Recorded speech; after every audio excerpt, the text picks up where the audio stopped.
Good morning, everybody. Happy Friday. I have my flowers back. I was thinking about this the other day that I used to bring flowers for my flourish flowers, and but these are a little dry. But they're so, I don't know. I love baby's breath. Very cute. Also, I cannot figure out the lighting in my room. Like every time. Okay, maybe this is better. All right, Mom, you can text me. My mom will text me sometimes. She'll be like, "That was worse" or "That was better."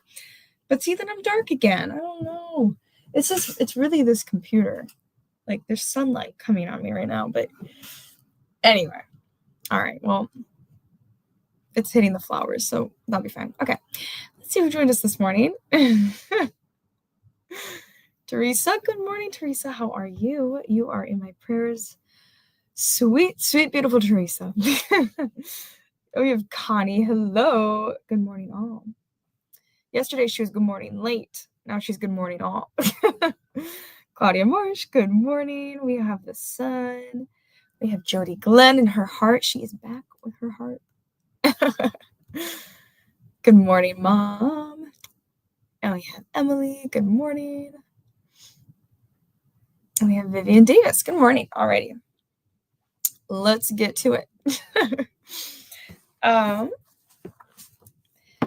So actually, I feel like I'm going to read the verse. So I told you all that I'm trying to do like verse memorization. And I was going to do Psalm 23 last week, but then I think it was Mark 8:36. Oh, we have to double check that.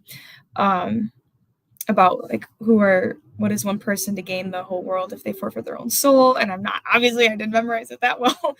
But this week I am going back to Psalm 23. So this weekend, if you want to ponder on a verse and try to memorize it with me, that's what I'm doing. And it's the classic, the Lord is my shepherd, I shall not want. He leads me to, he makes me lie down in green pastures, and he leads me beside still waters. So when I told you all that was my verse last week, I went up to camp or youth retreat, and it was just so wonderful. And at the end they had us go and like we went to journal sessions. Like we all like went into our own spaces across this like huge lake in Pennsylvania, and there was like it was beautiful. But I kind of was like letting God lead me. He gave me like a few pictures on where to walk, and then there was just too many bugs, and I don't do bugs. And so all of a sudden I ended up underneath this willow tree, and it was right on the water. And then that verse came to me. I was like, wow, after this whole weekend, after this whole week, God led me. I was sitting in green grass next to this beautiful still water underneath a tree. And I don't know. So that's why we do those. That's why I'm doing the verse memorization. He kind of leads you to some places because of it. Anyway, so we're on day 83. God will help when you're overwhelmed. And that's the verse of the day is Psalm 61:2. I cry to you for help when my heart is overwhelmed. So imagine a moment when you become overwhelmed and your brain freezes. Your emotions rise and you hear in a voice say, "This is all just too much." We become overwhelmed with the requirements of our lives, real or perceived, and feel greater than our personal resources. Feeling overwhelmed is a reality we will all face at some point. So let's talk about what's going on and what will help. If we've taken on too much, what can I eliminate, delegate, or minimize today? For example, order takeout instead of cooking dinner. Or if we've taken too much in, what boundaries or limitations do I need to set today? This often means turning off the TV, app notifications, the bedside light, so we can go to sleep earlier.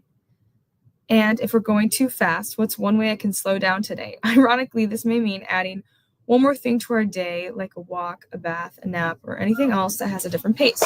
Now, I don't know about you flourish flowers, but I have all of these right now, but it's okay. So try different things as you answer these questions.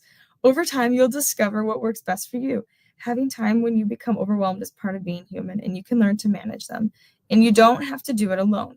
So pause today and recognize that being overwhelmed doesn't mean you're weak. It means you've given absolutely everything you've got. Now it's time to give yourself what you need too. So God, I'm so grateful. Like the psalmist, I can cry out to you when I'm overwhelmed. Okay, well, I'm not crying out overwhelmed. Let me clarify. Correction. But I think we all can feel that.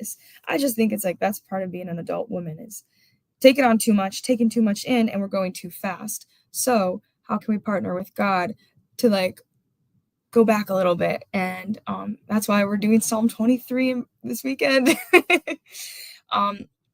Let him sit you down, let him just like restore you, that time with him.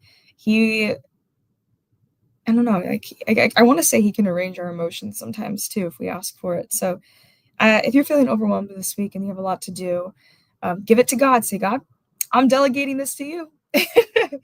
I'm going too fast. I need you to pace me. Or I've taken too much on. Get rid of the plans that are not meant for me. And that could be as easy as like, not making dinner and having girl dinner. I love girl dinner. You don't have to eat out, but you can just put things on a plate and call it good.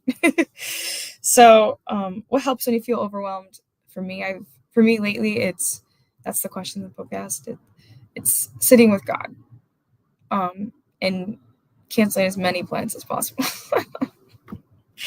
Anyway, y'all, I'm gonna go commute into the city. Gonna go to work, and then I'm doing some film stuff for church tonight, which is super exciting. And it's like we always do something the first Friday of the month. We'll do like a really deep, in-depth Christian discussion that's like meant for like advanced Christians typically. And so I always learn so much and can't wait. So anyway, that's what I'm doing. What are you all doing? Comment in the chat. Anyone have anything fun? And we have Alice. Good morning, Alice. And if you're watching later, hello. All right, everybody. Go be the hands feet of Jesus. I love you all. And I'll talk to you next week. Bye.